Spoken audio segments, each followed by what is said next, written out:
देश का सबसे बड़ा नक्सली सरेंडर देखने को मिला है, जहां नक्सली देवजी का औपचारिक समर्पण हो चुका है। तेलंगाना डीजीपी के सामने हथियार डाल दिए हैं देवजी ने। देश का सबसे बड़ा नक्सली अब हथियार डाल रहा है। सीसीएम देवजी और सीसीएम संग्राम का सरेंडर आज हो रहा है। तेलंगाना में करीब 16 साथियों के साथ आत्मसमर्पण करने की ये खबर है। नक्सल संगठन का महासचिव है देवजी, सबसे खूंखार नक्सली से माना जाता है। कई बड़े ऑपरेशंस में इसका नाम शामिल रहा है। तो वहीं मल्ला राजी का भी सरेंडर हो रहा है। खूंखार नक्सली देवजी औपचारिक रूप से सरेंडर करने जा रहा है। देश का सबसे बड़ा नक्सली है और इस सरेंडर के बाद ये कहा जा सकता है कि लगभग छत्तीसगढ़ से नक्सलवाद अब समाप्त हो चुका है। अब बहुत ही कम नक्सली जो रह गए हैं जंगलों में, वो भी आत्मसमर्पण की ओर बढ़ सकते हैं, क्योंकि देवजी एक बड़ा लीडर है और जब देवजी खुद सरेंडर कर रहा है तो इसके बाद नक्सलवाद लगभग छत्तीसगढ़ से खत्म हो चुका है। ये एक बड़ी खबर है। नक्सली देवजी का औपचारिक रूप से समर्पण तेलंगाना में हो रहा है, जहां डीजीपी के सामने हथियार डाल दिए गए हैं। देश का सबसे बड़ा नक्सली है देवजी, जिसके साथ सेंट्रल कमेटी मेंबर संग्राम भी सरेंडर कर रहा है और इसके साथ ही करीब 16 साथी भी हैं जो आत्मसमर्पण करने के लिए तेलंगाना पहुंचे हुए हैं।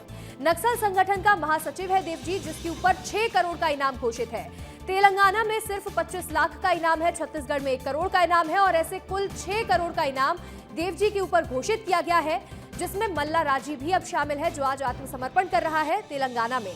खूंखार नक्सली देवजी अब औपचारिक रूप से सरेंडर कर रहा है, यानी कि केंद्रीय गृह मंत्री अमित शाह ने जो संकल्प लिया था, जो डेडलाइन फिक्स की थी, उस पर अब मोहर लगती हुई नजर आ रही है।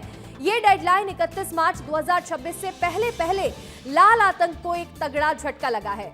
हमारे सहयोगी तामेश्वर सिन्हा जुड़ रहे हैं। तामेश्वर, देवजी और संग्राम का सरेंडर करना कितनी बड़ी बात है? औपचारिक रूप से अपने हथियार डाल रहे हैं।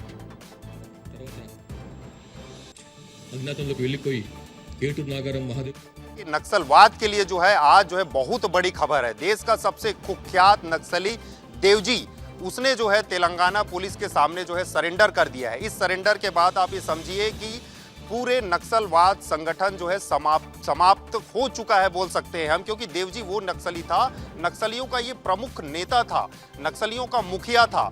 इसने ही जो है जंगलों में पीएलजी बटालियन बनाया था। ये बहुत रणनीतिकार नक्सली था।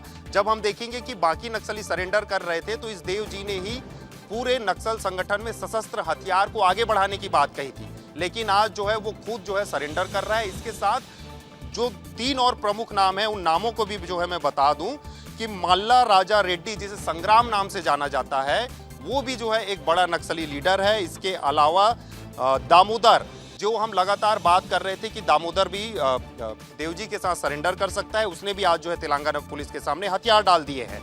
चौथा सबसे बड़ा नाम है नरसिम्हा रेड्डी का, इसने भी जो है तेलंगाना पुलिस के सामने आज सरेंडर कर दिया। ये वो चारों नक्सली हैं जिनका लगातार सिक्योरिटी फोर्सेस जो है इनके निशाने में रही है और आज जो है ये तेलंगाना पुलिस के सामने सरेंडर कर दिए हैं। जी हंसिका, बिल्कुल, साथियों के साथ यहाँ हथियार डाल दिए हैं और औपचारिक रूप से अब सरेंडर कर दिया है। हमारे सहयोगी रवि मीरी भी जुड़ गए हैं।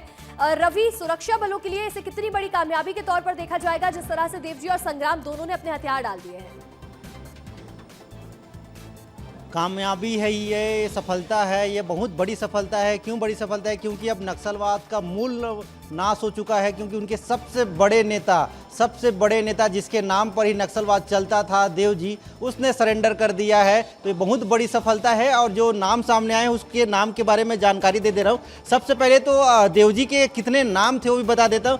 थिप्पी, तिरुपति, देवजी, रमेश, संजीव, चेतन, कुमा दादा, ऐसे कई नाम इसके थे। 62 वर्ष के थे ये और इनके अलावा 44 साल से देवजी अंडरग्राउंड था। मतलब सोचिए कि 44 साल से वो किसी भी पुलिस के जवानों के हाथ नहीं आया था, कभी इसका कोई फोटोग्राफ्स नहीं आया था। मतलब सोचिए कितनी बड़ी बात है कि नक्सली जंगल के अंदर कैसे रणनीति बना रहे, जवानों को निशाना बना रहे और इसकी कोई भनक नहीं लग रही है। तो इतने बड़े नक्सली का आज सरेंडर हो गया है और इसके अलावा संग्राम ने भी सरेंडर कर दिया है और सभी नक्सलियों का जो बायोडाटा है वो आ गया है। मल्ला राजीव रेड्डी, इनका संग्राम जो 76 साल के हैं, उन्होंने भी सरेंडर कर दिया है। इसके आगे और क्या क्या नाम है वो भी बता देता हूँ। बड़े चुक्का राव, ये भी सरेंडर कर चुके हैं। हैं, ये 47 साल के हैं। इसके आगे और चौथे नंबर पे है नरसिम्हा रेड्डी, ये 62 साल के हैं, इन्होंने भी सरेंडर कर दिया है, ये DKZC मेंबर है। इसके आगे और जो नाम है वो बताते जा रहा हूँ। ये देखिए बहुत बड़ी संख्या में नक्सलियों ने सरेंडर किया है, जिसके बाद आप ये समझ सकते हैं कि सिर्फ छत्तीसगढ़ ही नहीं, अब तेलंगाना छत्तीसगढ़ बॉर्डर में जितने बड़े बड़े नक्सली थे उन सभी बड़े नक्सलियों के सरेंडर की ये आखिरी और अंतिम लड़ाई जो थी वो अब पूरी होती हुई नजर आ रही है। और अब कुछ ही देर में DGP के प्रेस कॉन्फ्रेंस के बाद कुछ ही देर में देवजी को सबके सामने लाया जाएगा। देवजी सबके सामने आएंगे और पहली बार दिखेगा कि देवजी 44 साल बाद कैसे दिखता है। देवजी का पहली तस्वीर अब सामने आने वाली है। जी देखेंगे जब यह हथियार डालने के लिए सभी पहुंचने वाले हैं, लेकिन ऐसे में अब क्या एक प्रेशर जो है बाकी नक्सलियों पर भी बनता हुआ नजर आएगा कि अब वो भी आत्मसमर्पण करे, सामने आए और हथियार छोड़ दे?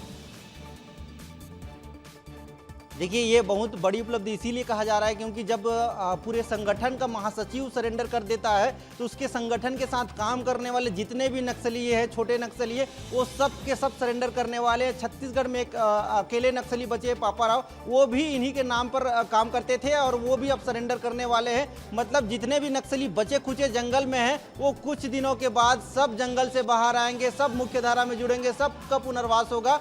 ये अंतिम लड़ाई युद्ध से, हथियार से नहीं होने वाली है, अंतिम लड़ाई सरेंडर से होने वाली है। ये साफ साफ समझ में आ गया है कि जितने नक्सली जो बचे थे जंगल में, अब देवजी के सरेंडर के बाद सब के सब नक्सली जंगल से बाहर आएंगे और सरेंडर करने वाले हैं। इसकी जानकारी लगातार सामने आ रही है। हमने अभी भी कल ही देखा कि महासमुंद, उड़ीसा, बलांगीर क्षेत्र के जो नक्सली थे उन्होंने भी पत्र लिखा है गृह मंत्री विजय शर्मा को कि हमें रास्ता दीजिए, हमारी सुरक्षा करिए और हम मुख्यधारा में जुड़ना चाहते हैं। 1 या 2 मार्च को हम सभी जंगल से बाहर आके पुनर्वास करेंगे। उन्होंने भी पत्र लिखा और उसके लिए आश्वासन मांगा था कि विजय शर्मा जी आप रेडियो संदेश भेज दीजिए, आपका सुरक्षा का आश्वासन मिल जाएगा, तब हम लोग जंगल से बाहर आ जाएंगे। तो विजय शर्मा ने भी सुरक्षा का आश्वासन दे दिया है, तो वो भी 1 या 2 मार्च को जंगल से बाहर आके सरेंडर करते हुए नजर आएंगे। डिप्टी सीएम विजय शर्मा ने कि अगर हथियार छोड़ देते हैं तो रेड कारपेट बिछा करके स्वागत किया जाएगा और इसके साथ ही सरकार पूरा साथ भी देगी।